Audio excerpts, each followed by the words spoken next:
Hello students, आज हम आपको 10th क्लास का ज्योग्राफी पार्ट से दूसरा चैप्टर है वन एवं वन्य जीव संसाधन। वन एवं वन्य जीव संसाधन, इसके बारे में हम आपको जानकारी देंगे। तो वन क्या है? स्वतः उगी हुई वनस्पति को वन कहा जाता है। वन्य जीवन यानी कि पेड़ पौधों में अनेक प्रकार की प्राणी जात का पाया जाना वन्य जीवन कहलाता है। ये हमारे लिए संसाधन है, इनका हम जिक्र करते हैं। क्यों? क्योंकि हमारे लिए, हमारे जीवन के लिए इनका अस्तित्व भी बहुत जरूरी है। वन और वन्य जीवन यानी इनके बारे में हम और भारत के संदर्भ में बात करें तो जैव विविधता, जैव विविधता, जैव विविधता क्या है? अनेक प्रकार के पेड़ पौधों और अनेक प्रकार के जीव जंतुओं का पाया जाना जैव विविधता कहलाता है। और जैव विविधता का होना जरूरी है क्योंकि अनेक प्रकार के जीव जंतु और पेड़ पौधे मानव समेत एक दूसरे के ऊपर निर्भर करते हैं। और एक तरह से हमारी पृथ्वी का वन और वन्य जीव है वो सुंदरता भी प्रदान करते हैं, हमारी पृथ्वी का श्रृंगार है। इसलिए हमें चाहिए कि इनका हम संरक्षण भी करें। जैव विविधता का आगे हम जिक्र करते हैं तो पता चलता है कि भाई भारत में जो लगभग प्राणी जात है अर्थात वन्य जीव 81,000 प्रकार के वन्य जीव पाए जाते हैं। लगभग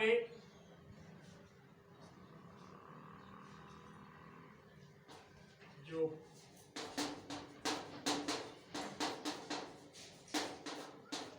पेड़ पौधों की प्रजातियां हैं उनकी संख्या है 47,000। इसी वनस्पति जात में लगभग फूलों की प्रजातियां पाई जाती हैं 15,000। ये फूलों की 15,000 प्रजातियां कुल विश्व की फूलों की प्रजातियों का 6% है। कितने प्रतिशत हैं? 6% है। तो इनका अस्तित्व बनाए रखने के लिए हमें जरूरी है इन्हें हम संरक्षण प्रदान करें। अब हम आगे बढ़ते हैं कि आज हमारी ये वनस्पति जीव जंतु नष्ट होते जा रहे हैं। अनेक प्रकार के पेड़ पौधे हैं जो पहले थे, आज हमारे पास उपलब्ध नहीं। अनेक प्रकार के ऐसे जीव जंतु हैं जो अब देखें हमारे पास उपलब्ध नहीं है। तो इनके लुप्त होने का कारण क्या है? उत्तरदायी इनको नुकसान पहुंचाने वाले उत्तरदायी कारक कौन कौन से हैं? तो हम देखते हैं वन एवं वन्य जीवों के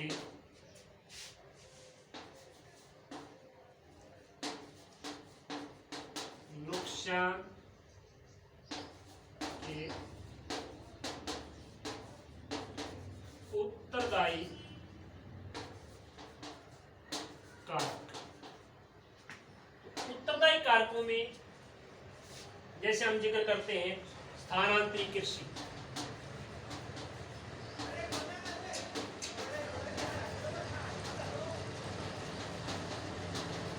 स्थानांतरित कृषि। दूसरा जिक्र कर सकते हैं हम आखेट,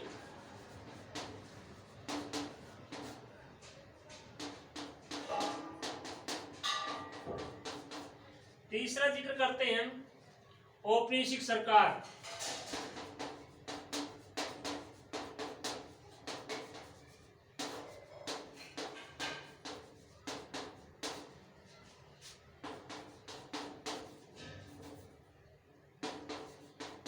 दावानल,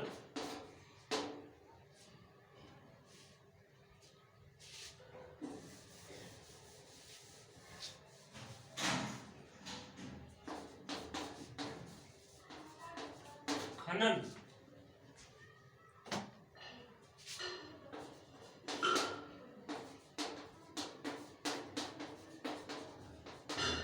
बड़ी विकास परियोजनाएं,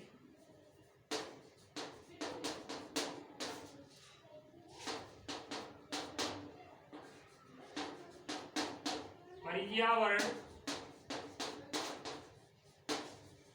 प्रदूषण, ये ऐसे कई कारक हैं जो हमारे जैव विविधता को नुकसान पहुंचाते हैं। तो हम पहले जिक्र करते हैं स्थानांतरित कृषि। स्थानांतरित कृषि से मतलब है झूम कृषि, यानी कि स्थान को बदल बदल की जाने वाली कृषि। इसके तहत वनों को और उन वनों में पाए जाने वाले जीव जंतुओं को अत्यधिक नुकसान पहुंचता है। दूसरा कारक है आखेट। आखेट का मतलब है शिकार करना। वनों में पाए जाने वाले जीव जंतुओं का शिकार करके भी हम जैव विविधता को नुकसान पहुंचाते हैं। तीसरा है औपनिवेशिक सरकार। भारत में एक लंबे समय तक अंग्रेजों का शासन रहा है और इस शासन काल में अंग्रेजों ने अपनी जरूरतों को पूरा करने के लिए भारतीय वनों और जीव जंतुओं को अत्यधिक नुकसान पहुंचाया। अगला कारण है दावानल। दावानल से मतलब है वनों में स्वतः ही आग का लगना। तो ये प्राकृतिक कारक है। ये इससे वनों में आग लगने से अनेक प्रकार के पेड़ पौधों और जीव जंतुओं को नुकसान पहुंचता है। अगला कारण खनन। हम खनिजों को प्राप्त करने के लिए भूमि से की ऊपरी सतह से वनों को साफ कर देते हैं, उनको काट देते हैं, तो वनों को नुकसान पहुंचता है। वहां पर जो जीव जंतुओं के लिए आवास स्थल होता है वो भी उसको भी नुकसान पहुंचता है। अगला कारण है बड़ी विकास परियोजनाएं। बड़ी विकास परियोजनाएं जैसे कि भी हम नदी घाटी परियोजनाओं का जिक्र कर सकते हैं। अनेक प्रकार के बड़े बड़े बांध बनाए जाते हैं।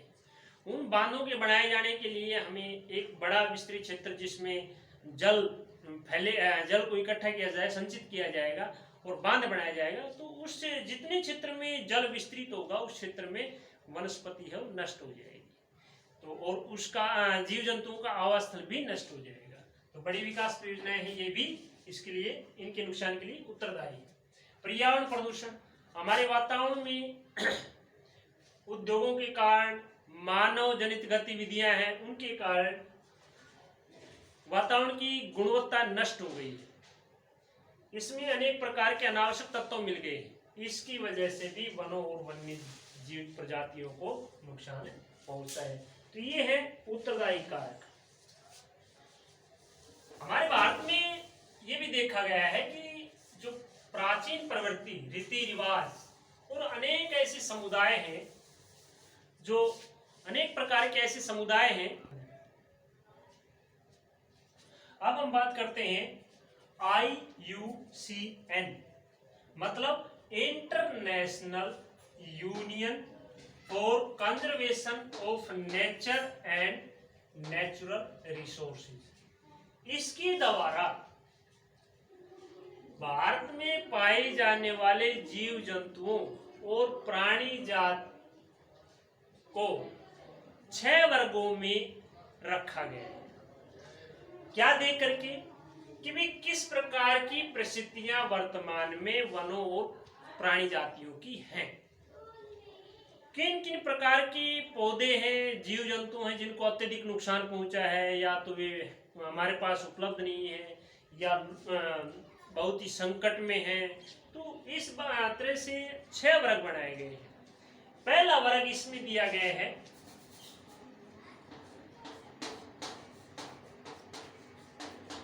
सामान्य जातियां।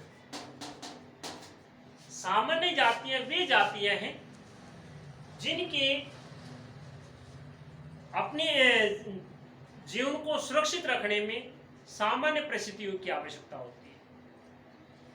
इन सामान्य परिस्थितियों में इनकी संख्या है एज इट इज बनी रहती है, सामान्य प्रजातियां कहलाती हैं। इन सामान्य प्रजातियों में जैसे मवेशी,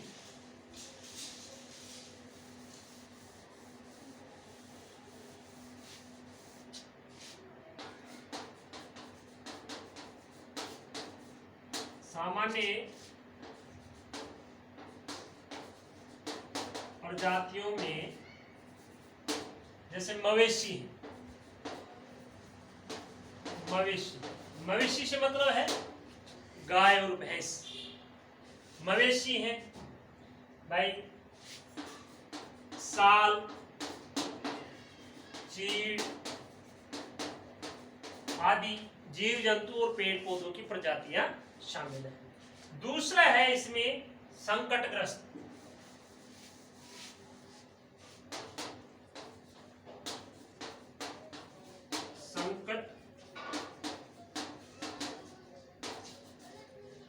प्रजातियां हैं, ये वे प्रजातियां हैं जिनको हम इनकी अनुकूल परिस्थितियों में ढूंढे, लेकिन इनके अस्तित्व को समाप्त करने में जो नकारात्मक तत्व हैं वे बने रहने के कारण वे समाप्त हो, ये सब जीव जंतु और पेड़ पौधे समाप्त होने की स्थिति में है, लुप्त होने के कगार पर है। अतः इनको हम संकटग्रस्त प्रजातियां कहेंगे। इन प्रजातियों में हम जिक्र कर सकते हैं काला हिरण,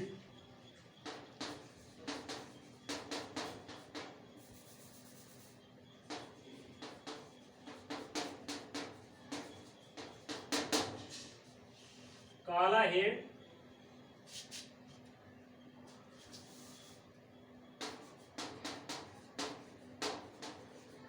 मगरमच्छ,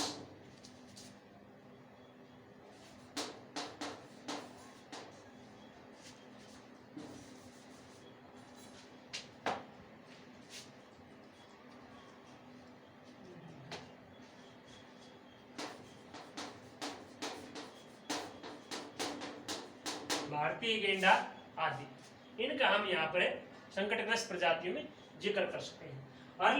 अगली है दुर्लभ जातियां।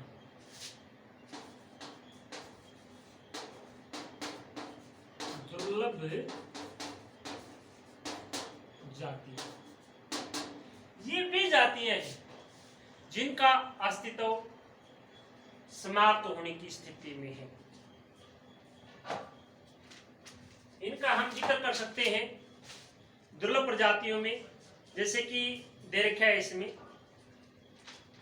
इनकी वर्तमान जो संख्या है वो समाप्त हो सकती है अगर नकारात्मक परिस्थितियां बनी रहती हैं। तो जल्द ही अगर ये नकारात्मक परिस्थितियां बनेगी तो इनको संकटग्रस्त प्रजातियों में हम शामिल कर सकते हैं।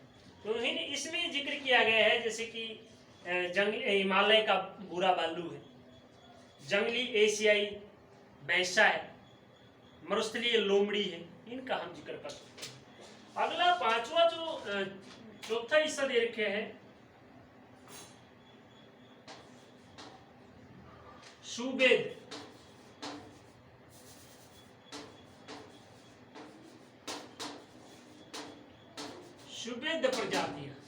सुबेद प्रजातियां वे हैं जो संकटग्रस्त अगर जो नकारात्मक परिस्थितियां हैं वो बनी रहती हैं तो इनको संकटग्रस्त जातियों में शामिल किया जा सकता है। इसमें जैसे एशियाई आती है, गंगा की डॉल्फिन है, इनको शामिल किया जाता है। पांचवा है वो है भाई स्थानिक प्रजातियां।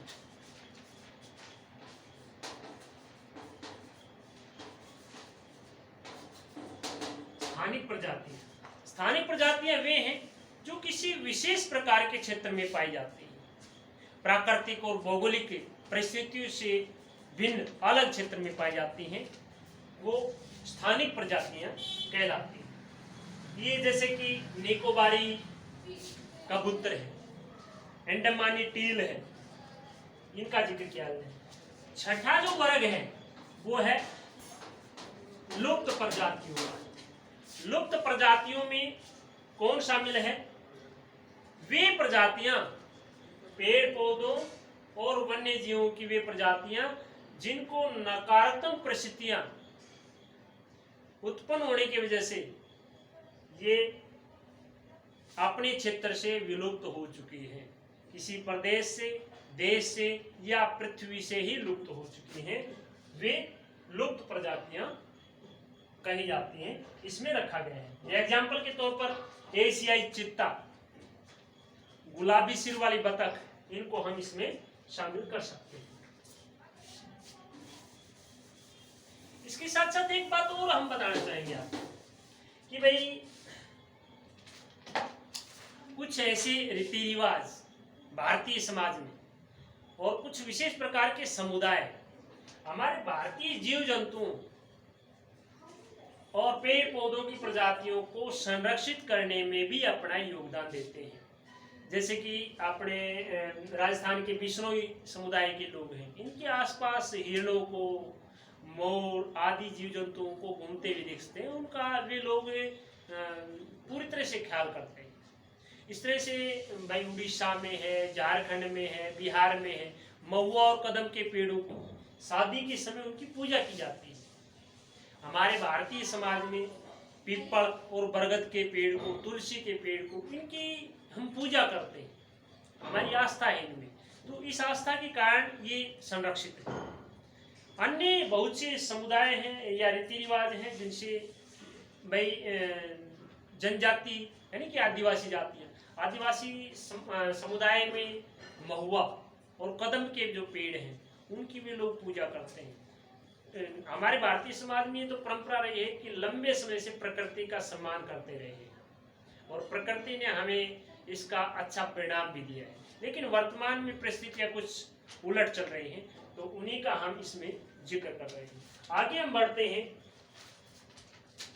जिक्र करते हैं कि भाई वन और वन्य जीव संरक्षण, वन और वन्य जीव संरक्षण, यानी कि वन और वन्य जीवों के संरक्षण हेतु हम क्या कर सकते हैं। तो हमारे अनेक उद्देश्य हो सकते हैं इनको संरक्षित करने में, हम और दूसरी अनेक भूमिकाएं निभा सकते हैं। भारत की सरकार है, ये इसमें भूमिका निभाती है। तो भारत सरकार के द्वारा एक कानून लागू किया गया जिसका नाम है वन एवं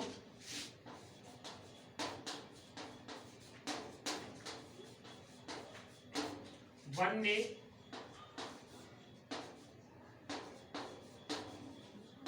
संरक्षण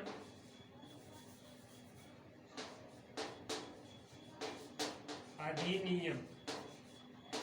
ठीक है, ये है कानून जो 1973 में अस्तित्व में आया, इसको लागू किया गया। इसके लागू करने से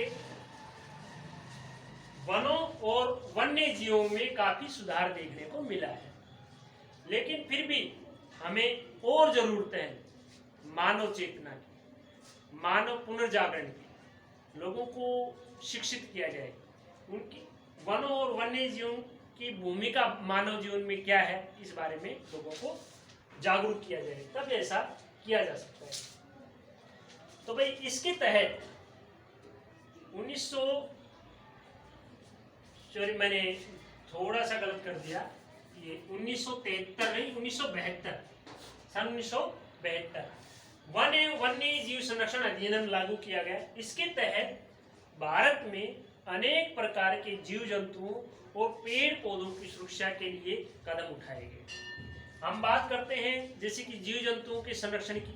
एक एग्जाम्पल के तौर पर भारत में जैसे बाघ है, टाइगर रिजर्व है, वो स्थापित किए गए।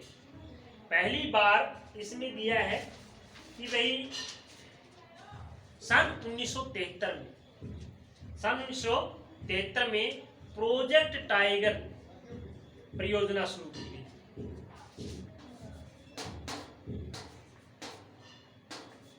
प्रोजेक्ट टाइगर परियोजना अब शुरू की गई 1973 सन 1973। इसके तहत 27 बाघ रिजर्व भारत में स्थापित किए गए। तो इसी तरह से हम जिक्र करते हैं अनेक राष्ट्रीय पार्क और पक्षी विहार बनाए गए हैं।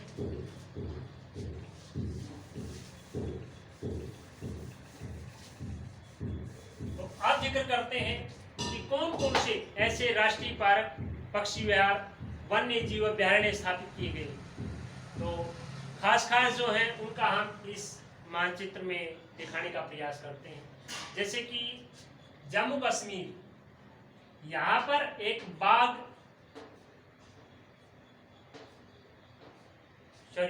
यहाँ पर एक जीव अभ्यारण्य है जिसका नाम है दाच्चीगम।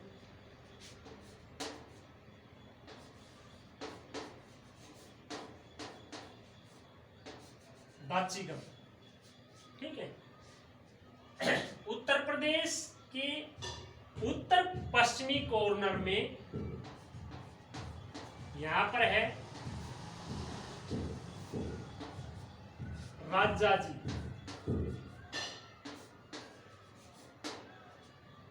उत्तराखंड में दे रखा है कार्बेट या जिम कार्बेट भी हम इसको कह सकते हैं।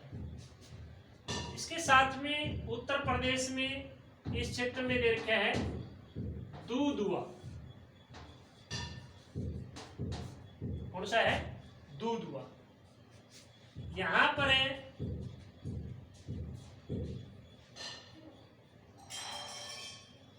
असम में मानस।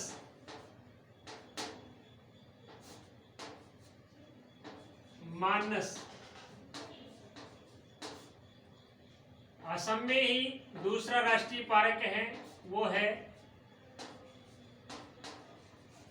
काजीरंगा। कौन सा है? काजीरंगा। अब हम उन्हें वापिस लौटते हैं इधर अपने क्षेत्र की तरफ। राजस्थान में यहां पर दे रखा है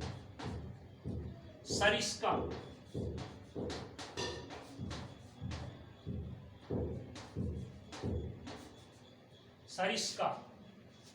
मध्य प्रदेश में दक्षिण पूर्वी क्षेत्र में है कान्हा। या कान्हा किस लिए भी कह सकते हैं इसे। इसमें झारखंड में दे रखा है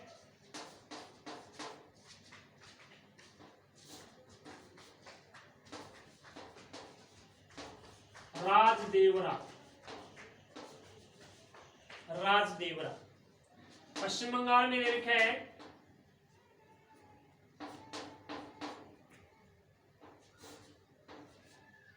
सुंदरवन।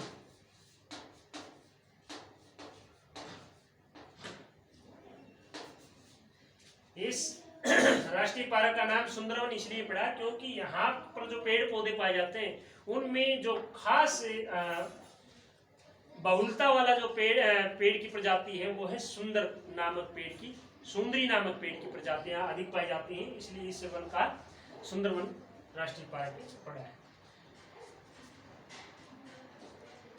यहाँ पर उड़ीसा में सिमलीपाल।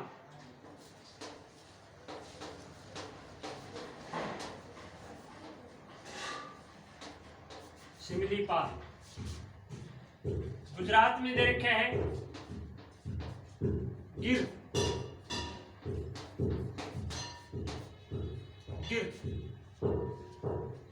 महाराष्ट्र में यहां पर है कन्हेरी।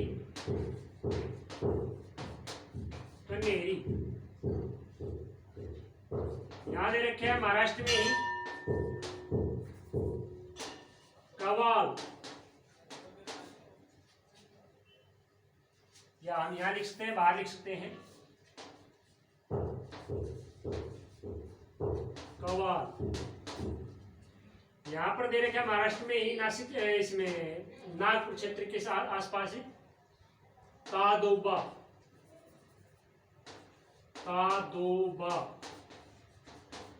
ठीक है। अब हम आते हैं इसमें तेलंगाना में दो स्थान हैं अलग। एक तो है ये तो है ईटू नागरम।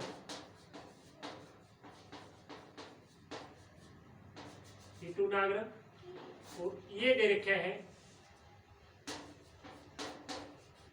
कोच्चिरम। कर्नाटक में दे रखे हैं यहाँ पर बांदीपुर,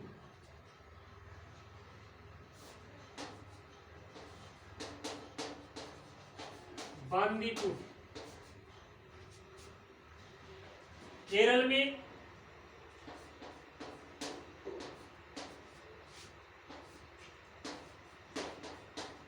पेरियार।